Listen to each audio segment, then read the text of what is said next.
Il était attendu sur le Simone Mathieu, il a fait bonne figure, mais la marche était peut-être un peu trop haute pour Arthur Fils face à Alejandro Davidovich Fokina. Une défaite en 4-7, 6-1, 4-6, 6-3, 6-3.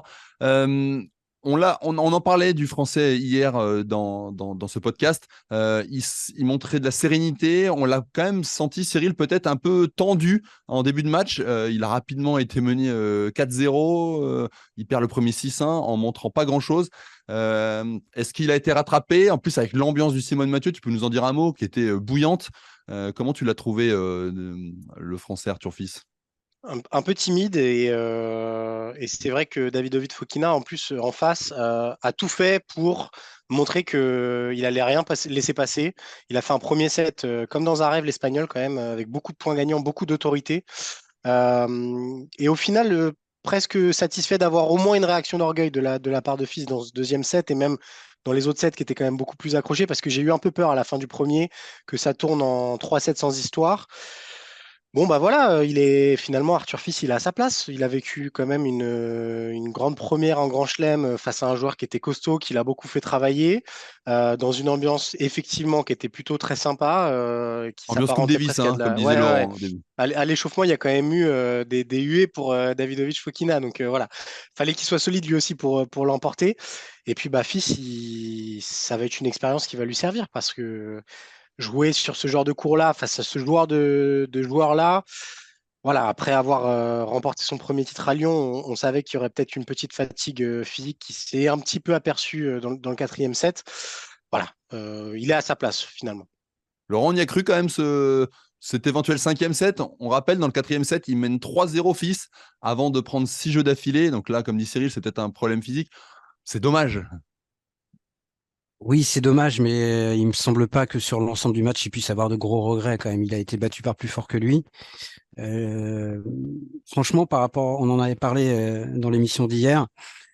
Malheureusement, moi, c'était vraiment le match que je craignais et que j'attendais. Je pense que son titre à Lyon, c'était formidable, mais c'était presque son meilleur ennemi pour Roland Garros, surtout en devant jouer dès le lundi. C'était quand même pas évident de gérer cette transition-là. Donc, mais je pense qu'il échangerait pas une victoire à Lyon, un titre quand même, même pas 19 ans, pour un premier tour passé à Roland, même contre un joueur comme Davidovich Fokina. C'était vraiment pas un bon tirage. Alors évidemment parce que c'était une tête de série, mais si Davidovich Fokina avait été 40e mondial et pas tête de série, je t'aurais dit exactement la même chose. C'est surtout le profil du joueur qui donne pas énormément de points, qui t'oblige à travailler beaucoup pour gagner tous les points. Et il aurait joué un Chapovalov, par exemple, qui est mieux classé.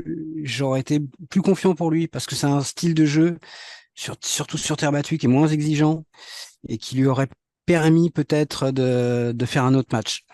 Donc, il faut surtout pas le juger. Il y a peut-être des gens qui l'ont vu pour la première fois aujourd'hui, hein, et qui avaient entendu parler de lui et qui ont pu se dire, oh, en tout cas en début de match surtout, ouais, pas terrible ce Arthur Fils là dont on nous parle, mais honnêtement, il y a rien de dramatique. Et puis effectivement, comme disait Cyril, quand même, il a pas pris trois petits sets, il a donné un match à Davidovich Fokina qui a dû aller chercher sa victoire.